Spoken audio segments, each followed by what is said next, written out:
The Lord everyone. प्रभु की स्तुति हो एक बार फिर से आज की सुंदर सुबह के लिए। प्रभु ने हमें फिर से जोड़ा है कि हम सब प्रभु के वचन का मनन कर सके। आज मैं आपसे 38वें अध्याय की ओर बात करना चाहता हूँ। 38वें अध्याय में परमेश्वर कुछ देशों से बात करने की बात कर रहा है, जिसके विषय में शायद हम बहुत स्पष्ट रीति से नहीं जानते।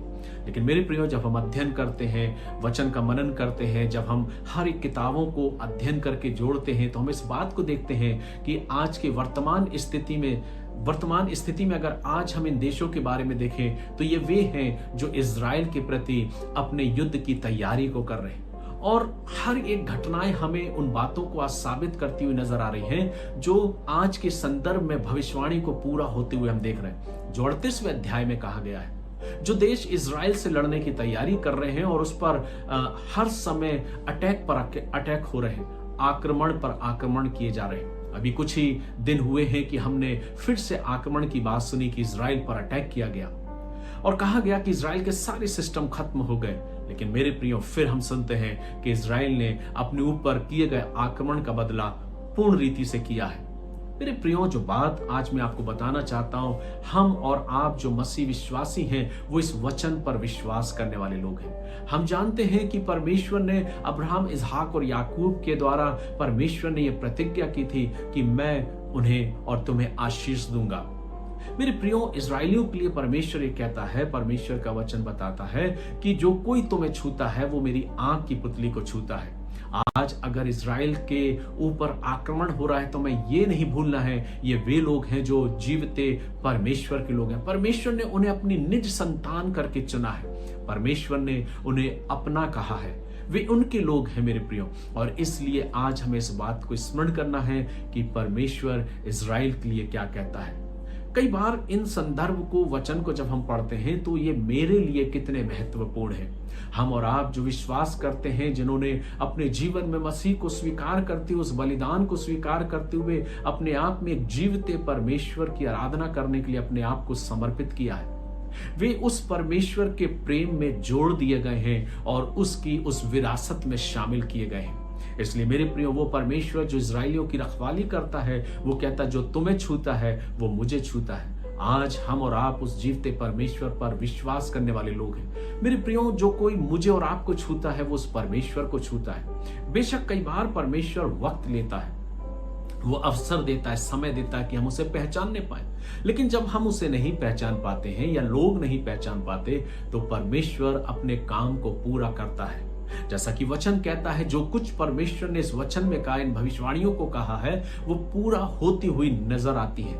उन भविष्यवाणियों को जो यहेजकेल ने कहा है और अन्य भविष्यवक्ताओं ने कहा है, वो भविष्यवाणी हम पूरा होते हुए देखते हैं। और जैसा कि इजराइल के लिए परमेश्वर ने भविष्यवाणी की थी कि हर एक देश उसके ऊपर आक्रमण करेगा और उसे मिटा देना चाहेगा, लेकिन मैं उनकी ओर से लड़ूंगा, मैं खड़ा होऊंगा और उनको खत्म कर दूंगा, उन्हें तबाह कर दूंगा।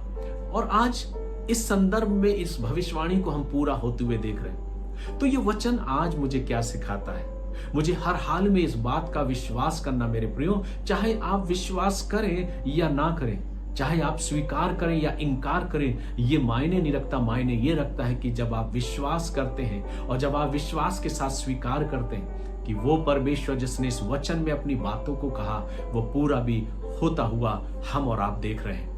आज की तुलना में हम इस बात को देख रहे हैं, परमेश्वर का वचन कहता है कि ऐसा होगा कि मैं देशों को खड़ा करूंगा और तब वे उस पे अपने आक्रमण को करेंगे और तब मैं उनकी ओर से लड़ूंगा और उन्हें विजय दूंगा, क्योंकि वे मेरे लोग हैं, ताकि लोग जान जाएं कि मैं जीवते परमेश्वर हूं, मैं यहोवा परमेश्वर हूं। ये बात बिल्कुल सत्य और साबित है और आने वाले समय में हर एक जन इस बात को जानने पाएंगे कि स्वर्ग का परमेश्वर जो जीवित परमेश्वर है, हम उसे पहचानने पाए। परमेश्वर स्वयं अपने आप को अपने लोगों तक प्रकट करेगा।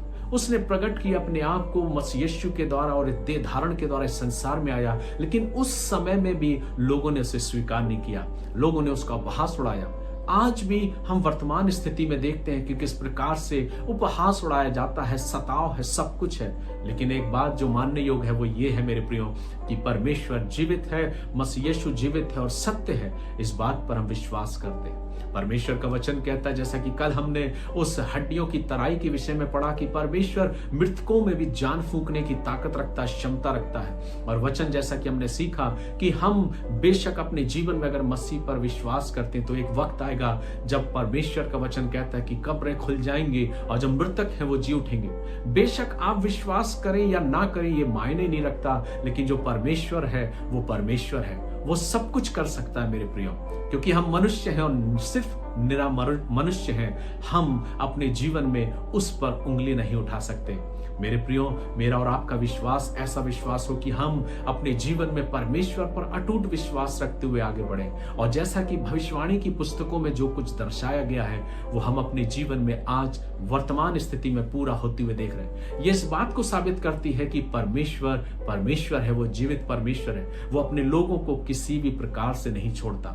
इसलिए आज मेरा कर्तव्य क्या बनता है कि मैं अपने जीवन के अंतिम क्षणों तक अपने परमेश्वर पर विश्वास रखूं, क्योंकि हमारा विश्वास है कि मृत्यु के बाद हमारा फिर और दूसरा जन्म नहीं, हम और रूप में कहीं नहीं होंगे मेरे प्रियो, लेकिन हम ये जानते हैं कि हम सब जी उठेंगे, उस न्याय सिंहासन के सामने हम खड़े होंगे और पुस्तकें खोली जाएंगी और हर एक के कामों के अनुसार उसका न्याय किया जाएगा।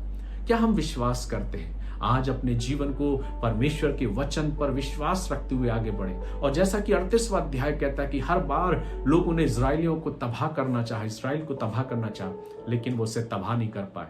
ये इस बात को प्रदर्शित करता है कि स्वर्ग का परमेश्वर उनके साथ है, और वही परमेश्वर जो इजराइलियों के साथ, उसने कहा कि मैं सारे कुल को तेरे द्वारा आशीष दूंगा जो उस पर विश्वास करते हैं।